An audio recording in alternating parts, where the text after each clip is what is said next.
행커 아부대장입니다. 오늘은 칠판을 대신해서 인사를 드리도록 하겠습니다. 콩제 여러분들을 위해서 그동안 제 영상을 보시면서 제가 허니컴이라는 단어를 썼어요. 허니컴. 그래서 이 단어의 뜻이 무엇인가, 이 허니컴이 대체 뭔지 좀 궁금해 하시는 분들이 많아서 오늘 허니컴에 대한 이야기를 좀 해보려고 합니다. 먼저 앞서서 말씀을 드리지만 저는 글씨를 예쁘게 쓰지를 못해요. 저는 참 그게 다행이라고 생각합니다. 만약에 제가 여기서 막 강의를 하면서 글씨를 썼는데 막 이게 막 엄청난 명필이 빡 나오면 저는 좀 재수 없을 것 같거든요. 참 다행이라고 생각합니다. 어쨌든 글씨에 대해서는 태클을 달지 마시고요. 글씨가 뭐 어떠니 저떠니 이런 얘기는 하지 말아 주셨으면 제 마음의 상처가 더 이상 되지 않을 것 같네요. 어쨌든 허니컴에 대한 이야기를 할 건데, 허니컴에 대한 이야기를 하기에 앞서서 허니컴이 왜 중요한지에 대한, 왜 중요한가 먼저 좀 알아봤으면 좋겠습니다. 그리고 오늘의 영상은 사실 칠판만 보여주면서 유튜브를 찍는 첫 시도이기 때문에 사실 이 조회수가 굉장히 중요하고, 네, 앞으로도 이런 강의들을 사실 제가 레슨을 통해서 해왔던 것들을 조금 더 유튜브를 통해서 더 많이 나눌 수 있는 기회가 될 수 있으니까, 어쨌든 저도 상당히 지금 약간 떨리는 마음이 있습니다. 근데 저는 편집을 하고 싶지 않아요. 왜? 편집을 하게 되면 귀찮고 제 시간을 너무 많이 뺏겨요. 그래서 저는 오늘 이거 편집 없이 그냥 가급적이면 다이렉트로 가고 싶으니까 조금 루즈한 감이 있더라도 그냥 이해하시고 그냥 봐주셨으면 좋겠습니다. 허니컴이 왜 중요한지에 대한 설명을 하기 위해서 제가 꼭 여러분들에게 알려드리고 싶고 가르치고 싶은 게 있습니다. 그게 뭐냐면 커피 추출에 대한 부분입니다. 커피 추출의 정의를 나름대로 아부대장이 정리해봤어요. 아부대장 방식입니다. 제가 오랜 시간 동안 레슨을 하면서 가르쳐온 방식이기 때문에 수강생들은 이미 충분히 다 알고 있습니다. 커피 추출의 정의를 제가 한 문장으로 적어보도록 할게요. 보세요. 원두 안에 있는 여러 가지 성분을 물에, 이게 중요하죠. 이 단어 하나하나가 다 중요합니다. 물에 녹이는 것. 방금도 레슨을 하고 와서 목이 많이 잠겨있는 상태지만 좀 이해해 주시기를 바랍니다. 자, 어쨌든 이 정도 지금 글씨를 쓰면서 이렇게 오면 여러분들 아마 좀 지금 이제 보시는 분들은 왜 이렇게 글씨체가 이 모양이야 하시는 분들이 계시겠지만, 앞서 말했지만 글씨체에 대해서는 너무 신경을 쓰지 말아 주시고 이 단어 하나하나가 너무나 중요하다는 사실만 좀 기억해 주십시오. 원두 안에 있는 여러 가지 성분을 물에 녹이는 것. 이 지금 하나하나가 다 중요한 거예요. 이게 나중에 사실 제가 고급 강의를 하게 되면 이거를 풀어서 설명을 해드릴 건데, 일단 원리적으로 봤을 때는 커피 추출의 정의라 하면 에스프레소나 핸드드립이나 뭐 여러 가지 침지식이나 모든 것을 다 포함해야 된단 말이에요. 그래서 어쨌든 모든 것을 다 포함하는 정의가 되는 겁니다. 원두 안에 있는 여러 가지 성분을 물에 녹이는 것이 추출의 정의다. 근데 조금 더 여기서 부연 설명을 하게 되면 정확하게 말하면 사실 물에 녹지 않는 성분도 추출이 된단 말이죠. 그래서 이 한 문장 안에 담으려고 하니까 이렇게 원리적으로 설명을 했지만, 좀 더 정확하게 부가적으로 설명을 하자면 물에 녹지 않아도 약간 밀려서 나오는 경우도 있습니다. 밀려 나오는 성분도 있어요. 말하자면 그런 거예요. 밀려 나오는 성분도 존재합니다. 네, 밀려 나오는 성분이 존재합니다. 이 부분으로서도 또 태클을 안 거셨으면 좋겠어요. 왜냐하면 이거를 과학적으로 이걸 100% 다 설명을 하려고 하면 사실 시간이 너무 오래 걸립니다. 그래서 제가 좀 최대한 간단하게 정리한 정의가 바로 이 부분입니다. 플러스 부가적으로 이것도 이해를 해야 된다. 근데 일반적으로는 이게 가장 중요하다는 것을 설명하고 있는 거죠. 자, 어쨌든 이렇게 여러 가지 성분을 물에 녹이는 게 커피 추출의 정의인데, 그러면 여기서 추출의 원리가 중요한 거죠. 다시 어디다 적을까? 여기다 적을까? 추출의 원리가 중요합니다. 원리, 이게 무슨 말이냐면 추출의 정의가 이건데, 그러면 어떤 원리에 의해서 원두 안에 있는 여러 가지 성분이 물에 녹는가라는 겁니다. 어떤 원리? 아이씨, 안 돼. 어떤 원리에 의해서 글씨가 왜 이래 진짜. 의해서 물에 녹는가라는 겁니다. 녹는가. 이거를 설명해야 되는데, 자, 어떤 원리에 의해서 물에 녹느냐 하면 저는 이렇게 설명하고 싶어요. 흡수, 배출, 작용, 이렇게 설명하고 싶은데 이게 정말 중요합니다. 흡수, 배출, 작용에 의해서 원두 안에 있는 여러 가지 성분이 물에 녹는다, 이렇게 설명을 할 수 있어요. 이 흡수, 배출, 작용이 뭐냐 하면은 아마 이걸 조금 설명하고 싶은데, 많은 분들이 이렇게 생각할 겁니다. 커피 파우더가 이렇게 가루가 조금 확대를 해서 커피 가루들이 이렇게 막 있으면 불규칙하게, 에스프레소든 핸드드립이든 마찬가지입니다. 이렇게 있으면 물이 커피 파우더 사이사이를 이렇게 싹 골고루 지나가면서 추출이 된다. 이렇게 생각을 하시는데 이게 아니라는 거죠. 물론 이렇게 지나가면서도 접촉하는 면적이 생기니까 접촉 면적에 의해서 추출이 될 수는 있습니다만은 사실상 이렇게 되면은 이걸 조금 더 확대를 해보면 조금 더 확대를 해서 이렇게 커피 파우더들을 이렇게 보게 되면은 이렇게 커피 파우더 주변으로 물이 흐르면서 추출이 되면 접촉하는 면적에 있는 성분들은 녹아서 나올 수 있습니다. 그러나 중요한 건 뭐냐면 이 안에 있는 성분들마저도 다 나와야만 추출이 원활하게 일어난다는 거예요. 그래서 이 내부에 있는 원두 가루가 우리가 눈에 볼 때는 점으로밖에 안 보여요. 굉장히 작지만 확대를 해서 봤을 때 이 내부에 있는 성분들까지도 녹여서 나오려고 하면 물이라는 입자가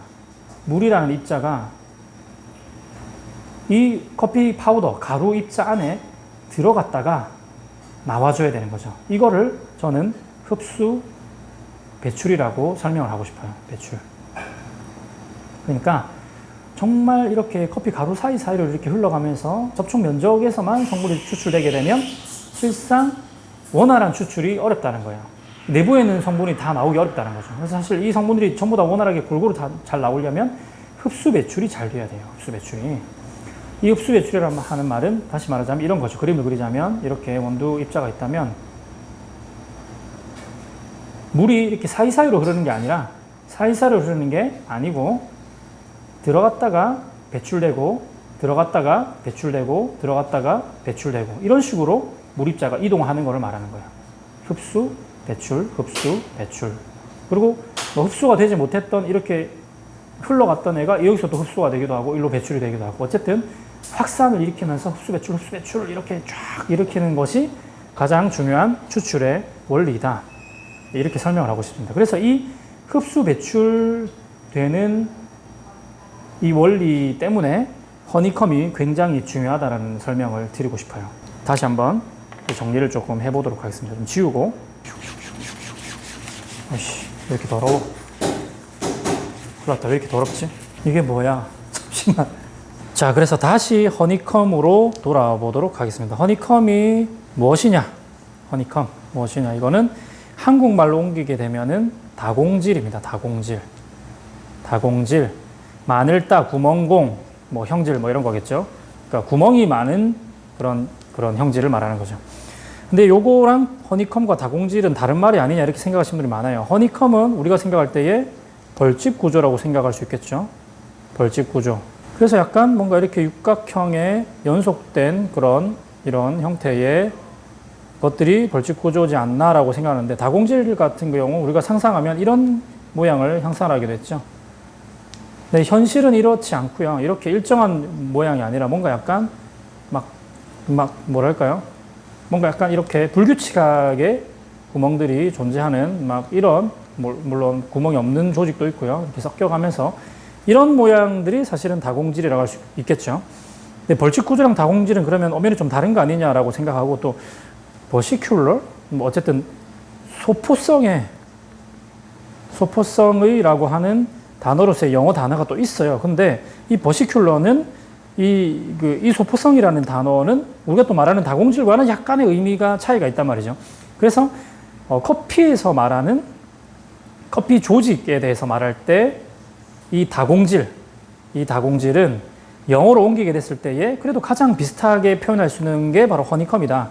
그래서 실상 이 다공질 자체를 영어로 옮기는 아주 정확한 용어가 없다 보니 허니컴으로 번역을 하는 겁니다. 그래서 커피 이 조직, 확대한 커피 조직을 말하는 한국식 이런 단어는 다공질이라고 보면 되겠고 영어로 옮기게 되면 허니컴이라고 되는 겁니다. 근데 사실 우리는 세계 공용 언어를 쓰고 싶어 하는 거죠. 그래서 소통을 하고 싶은 겁니다. 소통. 그래서 많은 바리스타들이 한국 사람들도 허니컴이라는 단어를 쓰는 분들이 점점 늘어나고 있어요. 왜냐하면 외국인한테 다공질이라고 말하거나 아니면 소포성이를 뜻하는 버시큘러 이렇게 표현을 하면 이해를 못하는 거죠. 영어 발음에 대해서도 태클하지 말아 주셨으면 좋겠어요. 어쨌든 정확하게 이해할 수 있는 단어가 허니컴이기 때문에 이렇게 정의를 이렇게 설명을 해내는 거예요. 허니컴은 우리말로 옮기면 다공질이다 이렇게 이해를 하셔야 됩니다. 가끔 가다가 이 허니컴은 벌집 구조이기 때문에 커피의 조직이 왜 벌집 구조냐라고 태클을 거시는 분들이 계시는데 분명히 말합니다. 여기서 말하는 커피 조직을 말할 때 이야기하는 허니컴은 벌집 구조를 말하는 것이 아니라 다공질을 말하는 겁니다. 다공질, 구멍이 많은 형태. 이 구멍이 많은 다공질은 이런 식으로 규칙적인 모양이 아니라 불규칙하게 어쨌든 구멍이 형성되어 있는 형태를 말하는 겁니다. 그래서 제가 정말 세상이 좋아졌어요. 가지고 왔어요. 이 커피 노마드 스토리라는 이 블로그인가? 어쨌든 이분이 아주 좋은 현미경을 가지고 계셔가지고 이 생두 조직과 원두 조직을 확대를 시켜가지고 현미경만큼 확대를 쫙 시켜갖고 사진을 찍어가지고 이렇게 제공을 하고 있습니다. 그냥 인터넷에 원두, 다공질 이렇게 검색을 하시면 이 사진이 그냥 나옵니다. 지금 이 사진이 지금 화면에 잘 보일지 모르겠는데 이 사진을 좀 더 제대로 보고 싶으신 분들은 녹색 창에다가 원두 다공질 검색하셔서 이미지에 들어가시면 이 사진이 나옵니다. 그래서 확인하시면 되겠고요. 보시면 생두 조직 같은 경우에는 사실상 구멍이 거의 없는 상태고요. 그냥 뭉쳐있는 조직으로만 보입니다. 근데 이게 로스팅을 함에 따라서 이렇게 변해가는 겁니다. 그래서 구멍이 지금 보이죠? 구멍이 생겼죠? 근데 이쪽에는 보시면은 조금 구멍이 안 된 부분들이 조금 있어요. 그러니까 이게 점점 조직이 점점점 벌어지고 있는 중입니다. 벌어지고 있는 중. 여기서 로스팅을 더 강하게 볶게 되면은 구멍이 더 커졌죠. 엄청 커졌죠. 커지고 이제는 막혀있는 부분이 없이 거의 대부분의 조직들이 열려버린 겁니다. 그래서 이렇게 로스팅이 진행됨에 따라서 허니컴이 점점점 커지고 더 많아지는 상태가 되는 거예요. 이거를 우리는 허니컴이 많이 열렸다 이런 식으로 표현을 하게 됩니다. 많은 바리스타들이 이렇게 표현을 하게 돼요. 좀 적게 열린 것과 많이 열린 것, 물론 이거보다 더 적게 열린 경우가 있고 이렇기 때문에 실상 이렇게 구멍이 많은 형태가 되면은 여러분 어떻겠습니까? 물 입자가 아까 말했죠. 물 입자가 원두 가루 그 하나하나에 흡수와 배출이 원활하게 될수록 성물이 더 잘 나오겠죠. 그렇기 때문에 물입자들이 이 구멍 사이로 더 흡수가 더 잘, 그러니까 쉽게 말하면 스펀지 같은 거예요, 스펀지. 스펀지 역할과 같이 흡수가 더 빠르게 더 잘 되고 배출도 더 빠르게 잘 되는 겁니다.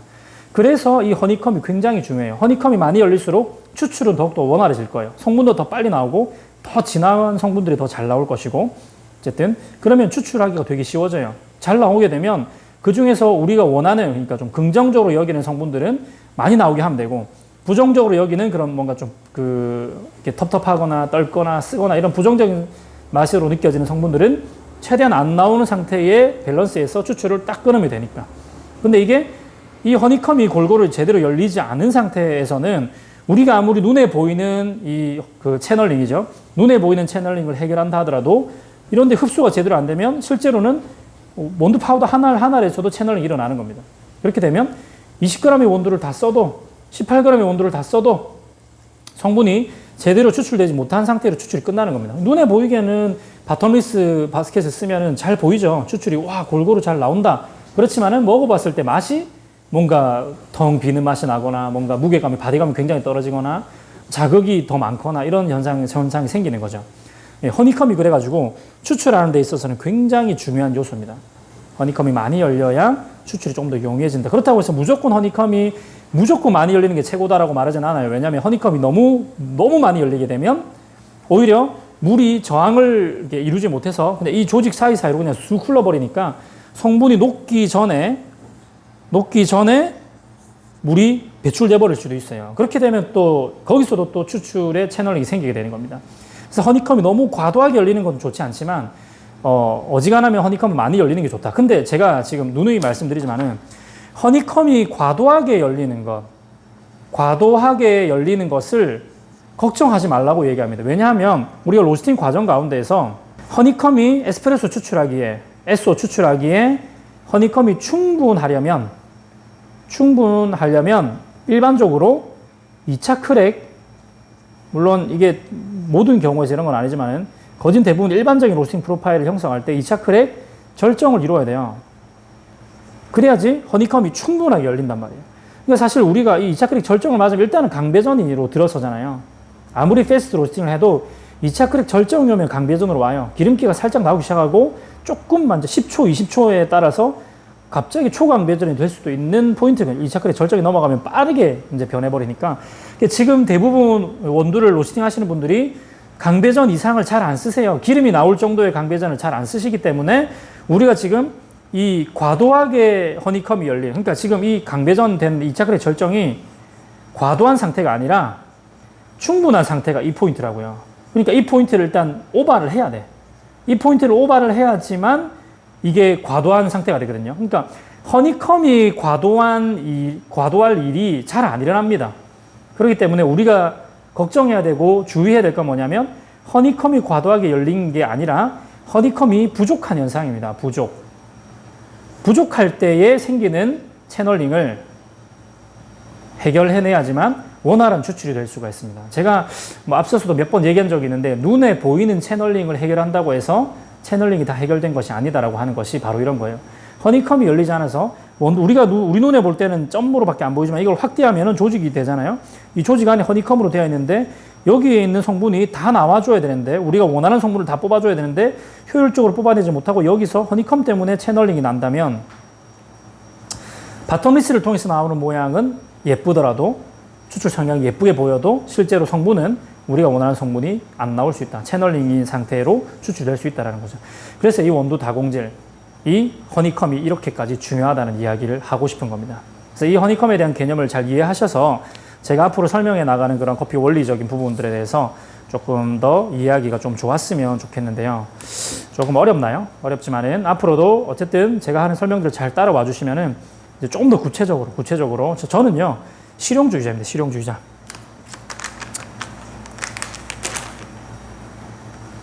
누누이 말씀드리지만 저는 실용주의자예요.